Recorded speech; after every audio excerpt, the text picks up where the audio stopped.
CHAPTER 58. Brit.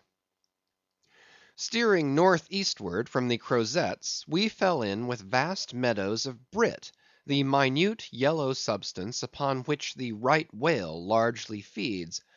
For leagues and leagues it undulated round us, so that we seemed to be sailing through boundless fields of ripe and golden wheat. On the second day, numbers of right whales were seen, who, secure from the attack of a sperm whaler like the Pequod, with open jaws sluggishly swam through the brit, which, adhering to the fringing fibres of that wondrous Venetian blind in their mouths, was in that manner separated from the water that escaped at the lip. As morning mowers, who side by side slowly and seethingly advance their scythes through the long wet grass of marshy meads, even so these monsters swam, making a strange grassy cutting sound, and leaving behind them endless swaths of blue upon the yellow sea.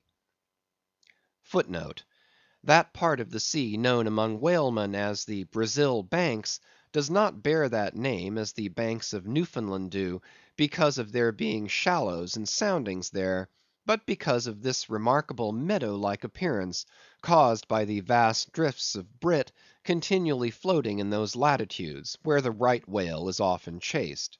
But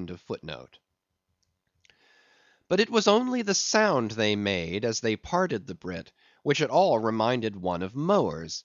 Seen from the mastheads, especially when they paused and were stationary for a while, their vast black forms looked more like lifeless masses of rock than anything else; and as in the great hunting countries of India, the stranger at a distance will sometimes pass on the plains recumbent elephants without knowing them to be such, taking them for bare blackened elevations of the soil, even so often for him who for the first time beholds this species of leviathans on the sea.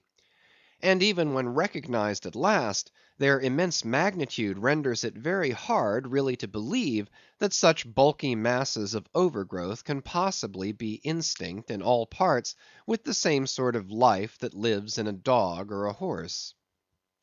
Indeed, in other respects, you can hardly regard any creatures of the deep with the same feelings that you do of those of the shore.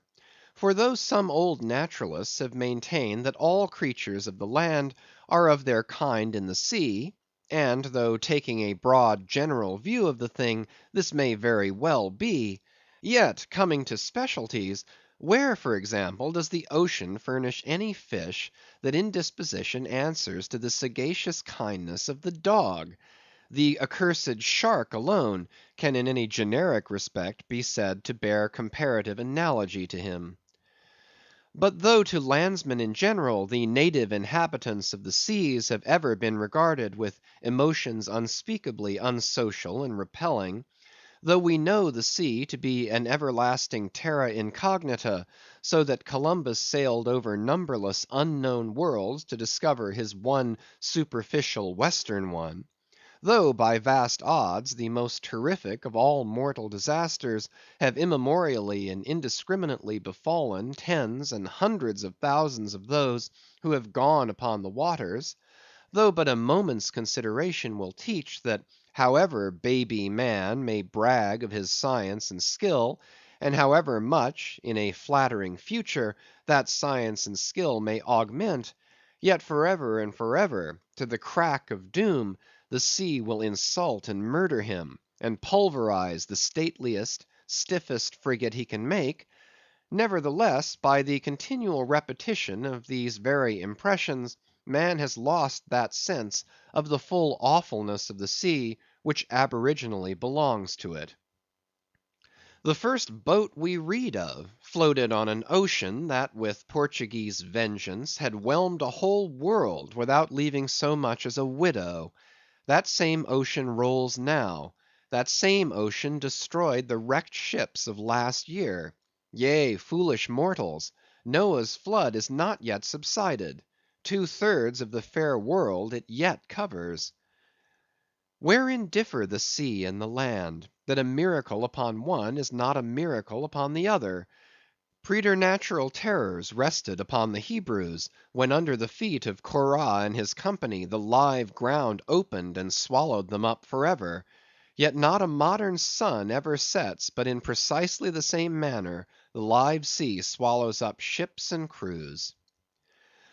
But not only is the sea such a foe to man who is an alien to it, but it is also a fiend to its own offspring, worse than the Persian host who murdered his own guests, sparing not the creatures which itself hath spawned. Like a savage tigress that tossing in the jungle overlays her own cubs, so the sea dashes even the mightiest whales against the rocks, and leaves them there side by side with the split wrecks of ships. No mercy, no power, but its own controls it. Panting and snorting like a mad battle steed that has lost its rider, the masterless ocean overruns the globe.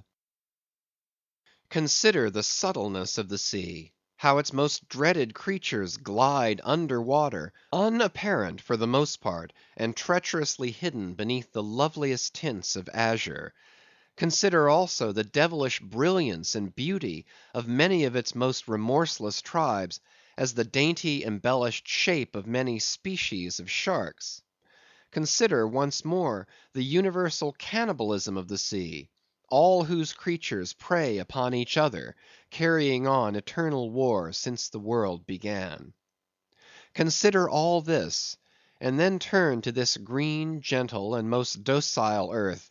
Consider them both, the sea and the land, and do you not find a strange analogy to something in yourself?